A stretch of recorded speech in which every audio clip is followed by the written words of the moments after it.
দর্শক, এবারে আইপিএলে মুস্তাফিজুর রহমানের শুরুটা ছিল দুর্দান্ত। নিজের পারফরমেন্সের পাশাপাশি চেন্নাই সুপার কিংসও পেয়েছে বিশাল জয়, কিন্তু শেষটা শুরুর মতো মধুর হলো না।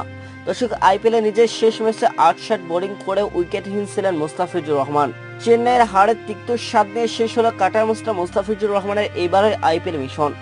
ঘরে মাঠে পাঞ্জাব কিংসের কাছে 7 উইকেটে বিশাল ব্যবধানে হেরেছে চেন্নাই সুপার কিংস। দর্শক, দলের হারের ম্যাচে মুস্তাফিজুর রহমান অবশ্যই কিপ্টে বোলিং করেছেন। নিজের কোটার 4 ওভার বোলিং করে 1 মিডিয়ানে মুস্তাফিজুর রহমান দিয়েছেন 22 রান। বোলারদের মধ্যে তার ইকোনমি ছিল সবচেয়ে কম। দর্শক, ম্যাচটিতে মুস্তাফিজুর রহমানের সামনে নিজেকে সরিয়ে যাওয়ার সুযোগও ছিল।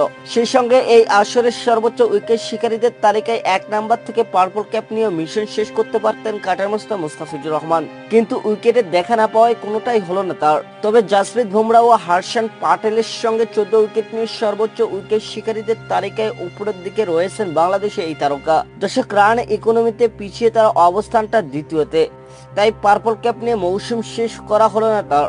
1 নম্বরের নামটা বুমরাহর। দর্শক, আইপিএলের 49তম ম্যাচে আগে ব্যাট করতে নেমে নির্ধারিত 20 ওভার স্কোয়াড বোর্ডের 7 উইকেটে 162 রানের বেশি তুলতে পারেনি চেন্নাই সুপার কিংস।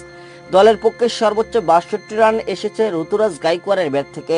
48 বলে যার সাজানো ছিল 5টি 4 এবং 2টি ছক্কায়। জবাব দিতে নেমে 13 বল হাতে রেখে জয় তুলে নেয় পাঞ্জাব। এর আগে চিপকে এদিন টসে জিতে স্বাগতিকদের ব্যাটিংয়ে পাঠায় পাঞ্জাব। দর্শক, অধিনায়ক শ্যাম কারানের সিদ্ধান্ত যে ভুল নয় সেটার আজ পাওয়া গেল চেন্নাইয়ের ব্যাটিংয়ে। যদিও স্বাগতিকদের শুরুটা দারুণ হয়, 2 ওপেনার ঋতুরাজ গাইকোয়াড় এবং আজিজকা রাহান মিলে শুরুর জুটিতে স্কোয়াড বোর্ডে তোলেন 64 রান, কিন্তু নবম ওভারে রাহানে আউট হয়ে ফিরলেই এলোমেলো হয়ে যায় চেন্নাই সুপার কিংসের ব্যাটিং লাইন আপ। দর্শক, শিবম দুবে থেকে শুরু করে জাদেজা, ধোনি কেউ পাননি জ্বলে উঠতে।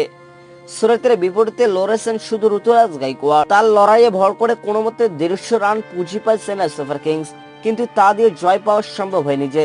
দর্শক, এদিন ম্যাচ শেষে মুস্তাফিজুর রহমানের প্রশংসা করেছেন অধিনায়ক ঋতুরাজ গাইকোয়াড়। তিনি বলেন, আমরা 50-60 রান কম করেছি। প্রথম দিকে উইকেটে ব্যাটিং করা কষ্ট হলে শেষের দিকে অনেক সহজ হয়েছে। এত কম রানের টার্গেটে আমাদের বোলাররা খুব চেষ্টা করেছে। বিশেষ করে মুস্তাফিজুর রহমান 15তম ওভারটা অসাধারণ করেছে। সেই সময় মেইডেন ওভার বড় একটি বিষয়। এবারে আইপিএলে 9 ম্যাচ খেলে 14 উইকেট শিকার করেছেন কাটার মাস্টার মুস্তাফিজুর রহমান। সর্বোচ্চ উইকেট শিকারী বোলারদের তালিকায় 2 নম্বর পজিশনে রয়েছে তার স্থান।